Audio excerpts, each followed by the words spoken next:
Okay, this is Stuart Epps, record producer, engineer. In the past, I've been involved in A&R and management, all sorts of aspects of the music business, really. But these days, I concentrate on what I think I do the best, which is record producing. But one way or another, I've been doing this for over 50 years. And it has been a bit of a career. And in the early days, there were some amazing moments. And I always like to share those moments because otherwise they get lost, they get forgotten. And I certainly haven't forgotten them. So, one that was maybe of interest was that in the very early days, I used to tour with Elton John. I did tours with him when he was fairly unknown in this country, but this was in America. And we did Carnegie Hall, and it was great because American audiences took to Elton. They just loved him, and he loved them. We loved them. We love America. So I did a couple of tours, but then in 1974, I was actually working at Rocket Records, and I was looking after Kiki D, who you might have heard of, and the Kiki D band. I helped put them together. And amazingly enough, Elton says, "How about joining me on my tour, this 1974 tour of America, with Kiki as support?" And obviously, that was going to be brilliant. Kiki was on Rocket Records, that's Elton's record company. So it's all in house. So we turned up at the airport.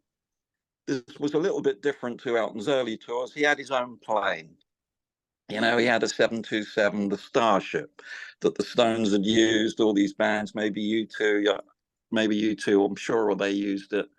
And we did a lineup. I mean, that photo is available outside this plane, and it just looks, when you look at it now, like this ridiculous circus going on tour, you know. And we all had plenty of hair, and even Elton, I think, had plenty of hair, although he was a lot slimmer in those days. But there was a lot of us. I haven't counted, but there might have been 30 people on that plane as coming on this tour. Anyway, sort of, you know, it was the usual, really. I suppose it was a little bit different because I was looking after Kiki. So actually, I used to come on stage and introduce the show, really. And every night, um, you know, I'd put on a different jacket. I pinch one of Kiki's jackets or one of Elton's sparkly jackets. So that was all good fun. Anyway, halfway through the tour, I can't remember the date exactly, but we can check on it. Elton announces that we're having a visitor come and visit us. He's going to come on stage. None other than John Lennon. So this is a bit amazing. But everything, you know, all sorts of amazing things happen. I mean, Stevie Wonder came on the plane and started playing the organ, and you know, there were always crazy things happening.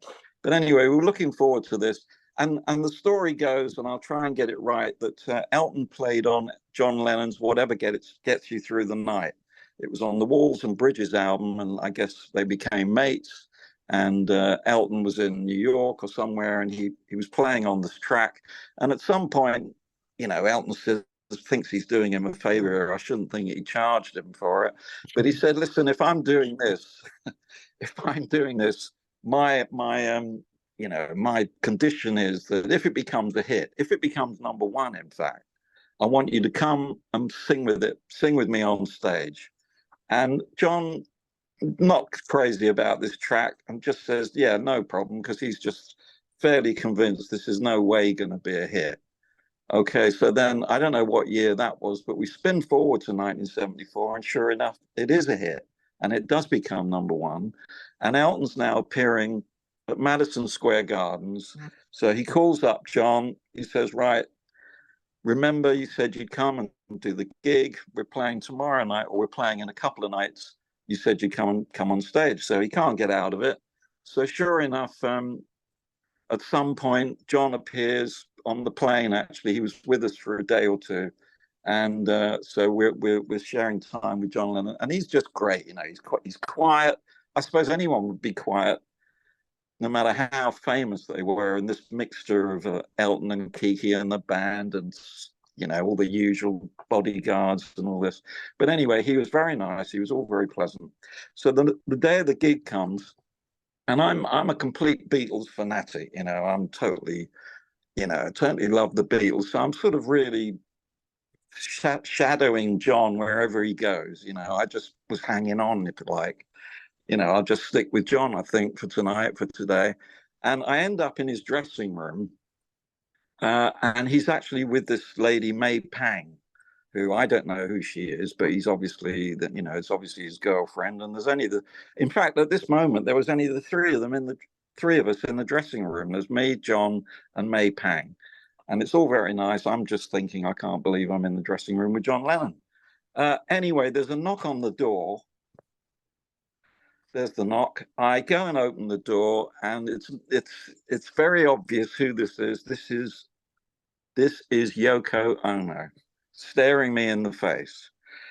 And the first thing that occurred to me is, bloody hell, she's turned up. He's with another bird. As far as I know, he's still with Yoko Ono.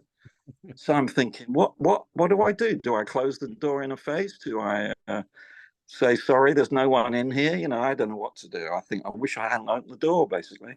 But behind Yoko is a guy called Tony King, who is an old mate, and he looks after John Lennon. Actually, he's also looked after Elton, and he's a proper music guy. I'm sure you actually probably know him. And he's giving the thumbs up. You see, he's going thumbs up. So I'm thinking, all right, well, if he says it's all right, it's all right. So I let her in, and they're all friends. There's no sort of shouting and how did you catch me with May and all this sort of stuff. They seem to all know each other, and obviously years later you find out she was instrumental in putting them together. May was Yoko's secretary or something, and he went off with her, and she was all okay with that.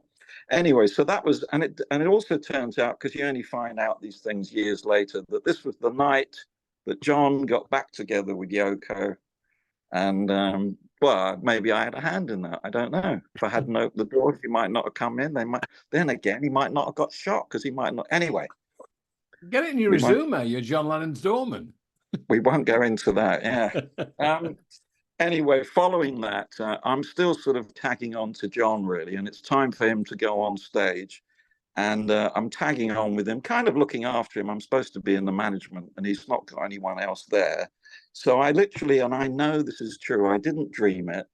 I was with John at the bottom of the stairs, going up when he's going to go up on stage, Madison Square Gardens, and he's crapping himself, really. I mean, I can't remember exactly what he said, but you could see he was very, very nervous. He hadn't been on stage for a long, long time.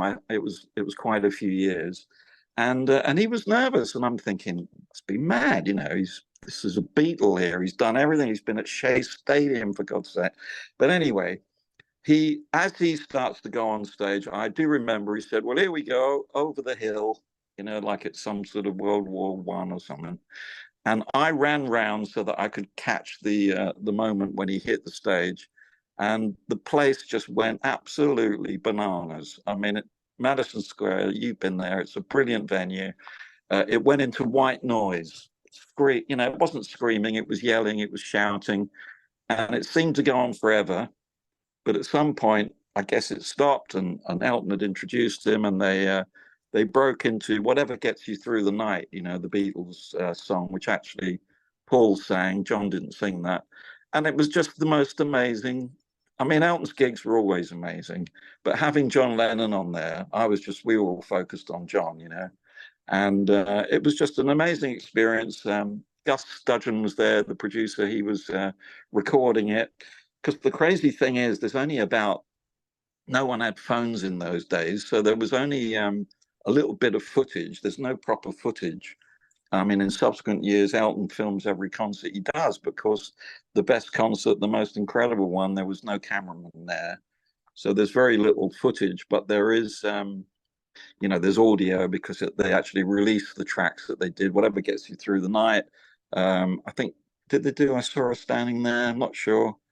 Yes, I saw her standing there, because I just said that. And Whatever Gets You Through the Night, maybe Lucy in the Sky with Diamonds, which was another one that Elton did. But it was an amazing night. It was probably the best gig. Elton actually himself says it was probably his favorite gig, his most enjoyable night. And I was just pleased to be there. Definitely. Amazing memories. Fantastic. Yeah, I can only imagine.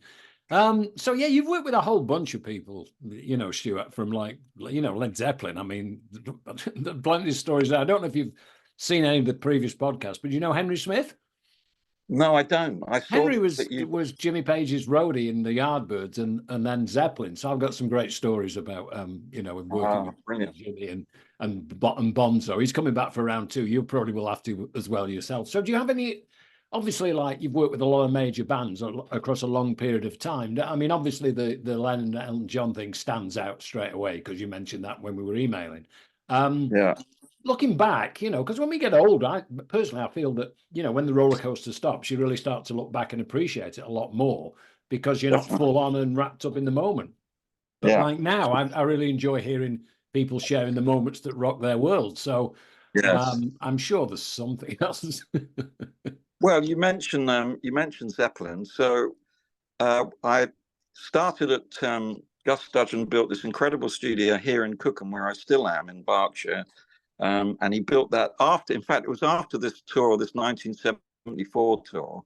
I sort of thought I've had enough, to be honest. It was a long tour.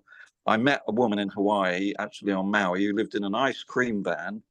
And I thought, you know what, I fancy this. This could be great. I'm going to retire and live with her in an ice cream van in Maui, in Hawaii. You know, it's beautiful. It's luxury. It's amazing. Um, Before I was going to leave, I went to see Gus, and he said, "Well, it's a shame you're leaving because I'm going to build this studio called The Mill." So I thought, well, maybe that's a better idea. So I told the woman I'm not coming now. So he built this incredible studio in Cookham. It took 2 years. He had it for 5 years. We worked with Chris Rea, was discovered there, and did Elton albums, did a band called Voyager. You probably remember, you know. But it was a great time with Gus as his engineer because he is the ultimate producer I've ever known, ever worked with. Anyway, after 5 years, he sold it, and he sold it to Jimmy Page. And Jimmy asked if I'd stay on as engineer and studio manager, which of course I was happy to do because I loved the mill. So this period of working for Jimmy started, and I was getting ready to work with Zeppelin because I guess that was what we were going to do. But this terrible thing happened that they were about to go on tour. John Bonham was staying at Jimmy's house and found him. He'd obviously got overexcited or something had happened prior to them going on tour, and he died. You know, it's terrible. So I hadn't even met Jimmy yet. So it was quite a while because he was very, very upset. We thought maybe he'd be replaced, but that didn't seem like that was going to happen. But eventually, Jimmy did come in, and we started on what was going to be a tribute album to John Bonham, which was called Coda in the end. And it started off pretty mad, actually. It was a track that that John Bonham had done, which was all drums. They did it at the studio in Montreux in Switzerland, and they called it Bonzo's Montreux. And I started doing this drum mix, you know, mixing this track with Jimmy, and that was the beginning of mixing other tracks. There was some outtakes from In Through the Outdoor, and working with Jimmy. I mean, I could fill a book really with stories, and he wasn't your ordinary sort of geezer at all, as you probably might expect, you know, but. I mean, he's an eccentric guy. I mean, eccentric Englishman, I would say. He just happens to be also a guitarist. You know, he was in the biggest band on the planet, Led Zeppelin. And if you mix all that up, you get this crazy guy. You know, who is actually quite quiet, is quite shy, but he's very switched on when it comes to not just playing guitar, but you know, the technical side, which is why he bought the mill.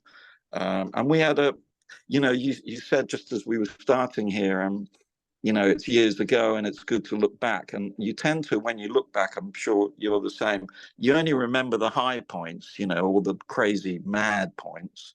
And there were a lot of times when I was sitting there wishing I could disappear and be somewhere else, you know, because we used to spend, I mean, Jimmy sort of lived bat hours, really. You know, he started 2 in the morning, but he might have said we're going to start at 12 in the afternoon. So he had to sort of put up with all that stuff.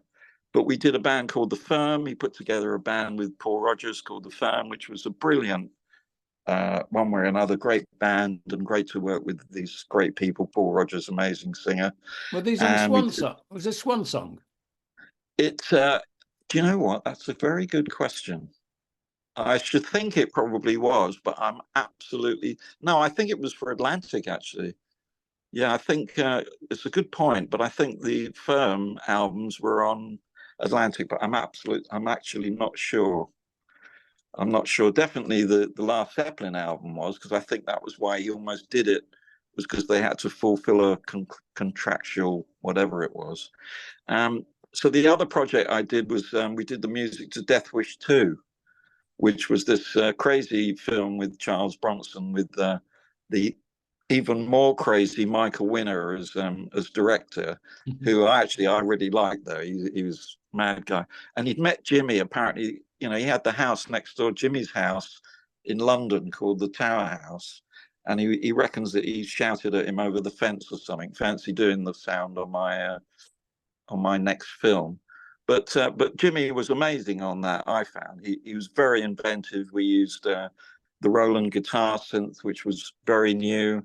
He used this thing called the theremin, this mad early 1900s electronic instrument, and he was so into the technical side. He had one of the first automated desks. So probably not everyone knows that. Obviously, they only know him for being a guitarist and considered one of the best of all time, I suppose. But sometimes it didn't feel like that in the room, I got to say.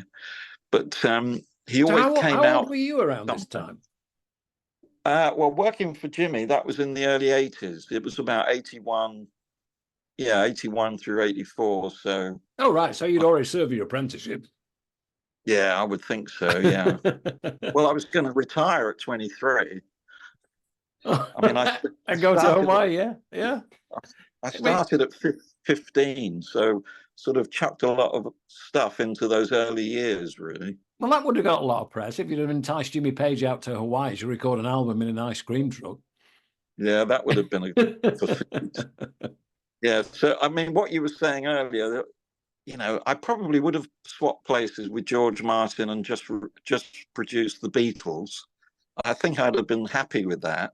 But as it turned out, I ended up working with a lot of different, like you said, a lot of different artists, from Cliff Richard to, Elton, Zeppelin, Bill Wyman, I worked with for nearly 30 years.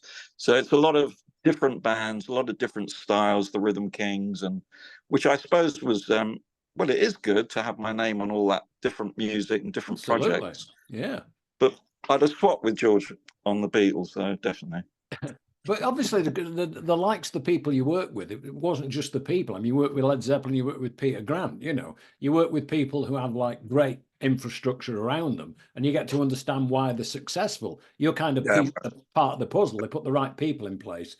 And I always find that, like with bands, like when I interviewed Henry, and you'll love some stories that he talks about, because he talks about driving Jimmy around because he didn't have a license, and taking him to like auctions, and then he was bidding so that Jimmy would get the thing. There's just great stories. Oh yeah, absolutely. But the thing is, when you kind of look back on a period like that, I mean, I remember, when I got Henry on board, I said, listen, we don't want to know the sex, drugs, and rock and roll. That's boring. They invented it. We want to know like the stories that people haven't heard. And it's just incredible to hear stories about Peter Grant and because I find I saw Peter Grant do a talk, a conference called In the City in Manchester, which Tony Wilson from Factory put on. And Ed Bicknell was interviewing him, Dire Straits manager, and he asked him, like, what happened when Bonzo died? Were you going to continue? And you could see the lump in his throat, and he said, without John Bonham, there is no Led Zeppelin. And the only time that band reformed was the Ahmet Ertegun Foundation. That's right. Away, yeah, you're right. Which I think is so cool. And Henry tells a story about when he came back, he went to see Zeppelin reform. The internet went down when they played for the foundation. And I phoned him up and I went, well, he said, well, what? I said, what was it like? And he said, Tony, I have never heard Jimmy Page play better. Because with respect, in the periods through the 60s, 70s, Clapton, Page, they were off their faces. They were literally leaning on their Marshall stacks playing guitar. Whereas now, he's kind of, a grown-up older guy with all that behind him, but still a phenomenal player. I just think, there must be so many mentors around you that you learned so much. I mean, if you're in the presence of people like George Martin, I mean, even if you hadn't thought of being a producer, you would have them, wouldn't you? Well, I was never in the presence of George Martin. The guy you for me weren't, was sorry. no, I was just saying that I would have swapped places with him rather than work with a lot of bands. Just to work with the Beatles would have been all right. Yeah. But no, it was Gus. It's Gus Dudgeon who was my mentor as Oh, far as right. production Yeah. was concerned. I mean, we worked together closely and for hours and hours because he was a total perfectionist, and I could write a book about times with Gus. And Gus, not only did Elton, but he also did this band Voyager and discovered Chris Rea. We did his first couple of albums. And well, I worked with Gus pretty much full on for 5 years at the Mill, but then I was also at Dick James when Gus was introduced as Elton's producer and produced that first Elton album with the orchestra. And none of us had ever heard a sound like that. The guy's total genius and also an amazing character. I mean, I can talk about his character. It was crazy. He was very flash with his dress sense. He was like Elton in a way. I'm not sure who got what from who, but the two of them were an amazing duo. So you're right. To know, I didn't know. I only met Peter Grant once. He rang on the.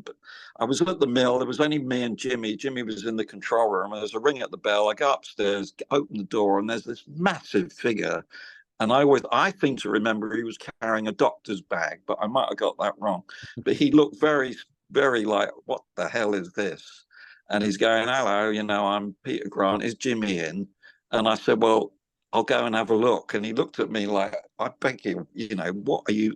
I'll go and have a look, because I was very reticent to let anyone in if Jimmy was around, Jimmy, there's Peter, like, somebody to see you.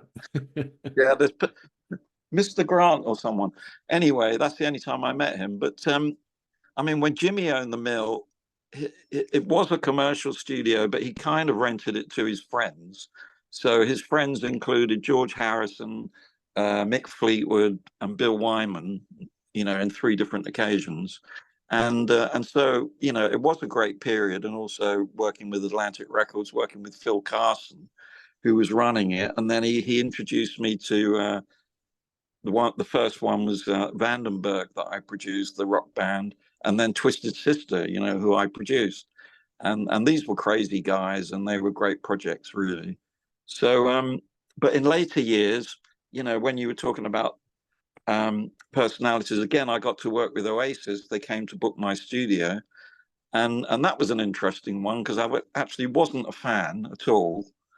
And it was Noel that came in on his own, but he brought with him just about every piece of studio gear and instrument I've ever seen in my life.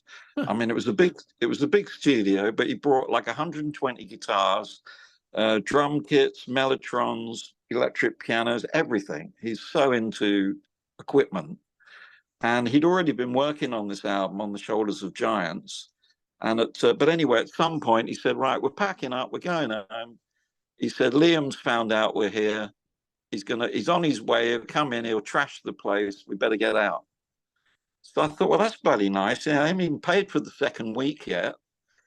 Anyway, while we're they're half sort of packing up, Liam arrives and he's bloody great. I'm sort of quaking a little bit because I don't know what I'm going to expect. And he's the nice one. He's the charming one. He's actually really friendly and great fun. I got on with him. Unless you talk to Noel. Yeah, Noel wasn't so chatty, to be honest. I mean, brilliant musician. And also the two of them seemed to be getting on at that time anyway. And we went to the pub, had a few drinks. And you could feel the power from those guys when they were just listening to tracks back and they were drinking and dancing about and rapping.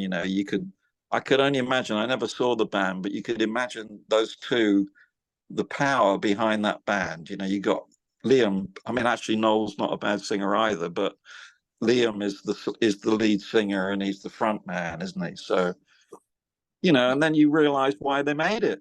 Well, yeah, the thing is, it's like I'm a Mancunian, so like at the end of the day, I work with New Order, the Stone Roses, Happy Mondays, a whole bunch of those. Didn't actually work with Oasis, but I think Oasis benefited enormously from the Stone Roses and the album that John Leckie did with them. I thought it was incredible, and there's always a certain amount of cynicism in us Mancs, because I do feel that with the Gallagher brothers, they don't seem to fall out unless they've got an album out because it makes a good press. They get on the rest of the time. Well, absolutely, it didn't do them any harm. But from the stories of from their roadies, they really didn't get on. They wanted to kill each other. There was a lot of jealousy. I guess Noel's got 100 million and Liam's only got 20 or something because he's the The boys songwriter. did well, definitely. I mean, Clint Boone from the Spiral Carpets. I mean, Noel used to roadie for him. Yeah, I mean, when I first heard Oasis and heard how much they pinched from the Beatles and John Lennon and all that, I just thought, well, that's disgusting. To be honest, I thought that is terrible. But when you actually work with them, you realise that they love the Beatles so much that they just idol. Well, Liam does. Yeah. He thinks he is John Lennon. He idolizes him, and he thinks, well, that's who I want to emulate, and he emulates them. But let's face it, emulating a band and then making a whole huge career and becoming one of the biggest bands is not easy. No. However closely you want to emulate something, you've got to make it your own. And that's what they did. People listen to Oasis, probably never even heard the Beatles, some of them. So, you got to take your hat off. But you could feel the personalities, Liam's personality is pretty full on, and they've all the passion and everything else, which is what you always come across. Well, I always did. You meet someone and like with George Harrison, although he's very quiet, very shy, when he put his slide guitar on, I actually was honoured, to be honest, to record him playing slide guitar. And I was crapping myself because I thought, I've got to get his sound. How am I going to do that? And he just put a Strat on and plugged it in, started playing, and it sounded exactly like George Harrison. It wouldn't be anyone else. Yeah. You realise, shit, well, of course, it's not the sound, it's what he plays, No, that's brilliant. And Well, obviously, it's great because you were obviously in the right place at the right time, which is always important from any side of the music industry, because I found that, I'm doing my own little lessons learned from rock and roll project, all the stuff that I learned from working with people like Bowie. You understand how people, deal with fame and egos and things like that. And you too, yes, not signing a record contract until they had a manager. I mean, who does that at that age? Most people sign their life away and spend the rest of their life sorting it out because they just dive in with enthusiasm. So many kind of conflicts and stuff. But I found that I learned an enormous amount. We're going to run out of time, Stuart, but what I'd love to do is, I'm going to be away for a week, but I'll drop you a note. And if you want to pick up on the chat, just have a Zoom chat about, what you want to do production-wise and the note you send me. Yeah, but I would like, at a later stage, no hurry, but I would like to finish off on this with some more stories, because in what I said with the thing, I feel that, there's nothing like music to take you back to a time and a place. And oddly enough, my Zeppelin one with Henry was my biggest downloads in 3 years, so I, not being a boring old bloke, but I find that's a great way to kind of light the fuse and get people curious, because with respect, I don't really want people like friends and family to hear my podcast. I want people who have no clue who I am, and I want to introduce the likes of yourselves and the achievements. And then it sounds very cliche, but if they go home and pick up a Led Zeppelin record or a Pink Floyd record or something like that because of what they've heard on my podcast, job done. Yeah, absolutely. And I actually, from here next week, I'm going down to do a little bit of filming, a pilot for some people who want to make a docu-series with this. Because my idea of Moments That Rock, it was originally 3 moments that rock, and it was asking people to share 3 moments that rock the world. Well, here was a prime example. I worked with Chris Blackwell at Island. He was kind of my mentor, when music people ran labels and stuff.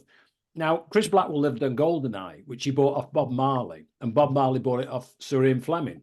And Sir Ian Fleming was dating like Blackwell's mother for a while. And could you imagine, with a budget and like a streaming place to position something like this, could you imagine going to Goldeneye and interviewing Chris Blackwell, who's like 85, and having him tell you the first story he met Bob Marley in the same place? Is that Compass Point? Goldeneye, no, Compass Point is in Nassau, is the studio. Goldeneye is like in a lagoon in the Bahamas. Right. But could you imagine Chris Blackwell telling the story about the first time he met Bob Marley in the same place that Sir Ian Fleming wrote every James Bond book? You can't make shit like that up, So I love the storytelling side of things. And this for me is totally selfish. I mean, I did a radio show back on Piccadilly in Manchester for 12 and a half years when Mark Radcliffe, who was living with me, moved to London. And I just went in. I'd never done a mobile disco or wedding or a bar mitzvah in my life. And I'm going in on the biggest station outside of London. And they say, well, get your producer. I said, I don't want to produce. I said, I can play all these records at home. I don't need a radio station. And it's the same with this. If I enjoy hearing people's stories, why on earth wouldn't other people? So I sit here and wallow in other people's stories and can't wait to present them to others, you know. So I'm really excited about it because podcasting is a whole new arena, and there's some with the people I'm with, they're the biggest music podcast site in the world. So for you to be here, for people who are only interested in music, then I think that can't do you any harm either. And I'm so glad you jumped at the idea. But what we'll do, Stuart, is I'll drop you an email to tell you when this is going out. Most likely it'll go out like within the next couple of weeks on a Monday. Great. Because I'll upload it for a while I'm away.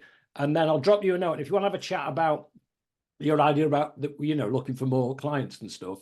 And then at that time or later time, we can arrange a date further down the line for May or something like that. You know, whenever suits us. Okay, no sir. And thank you so much for your time, mate. No problem. Good to meet you. All right, all the best. And I love the hat. I'll get mine out next time. And the hat. Thanks, Stuart. Cheers.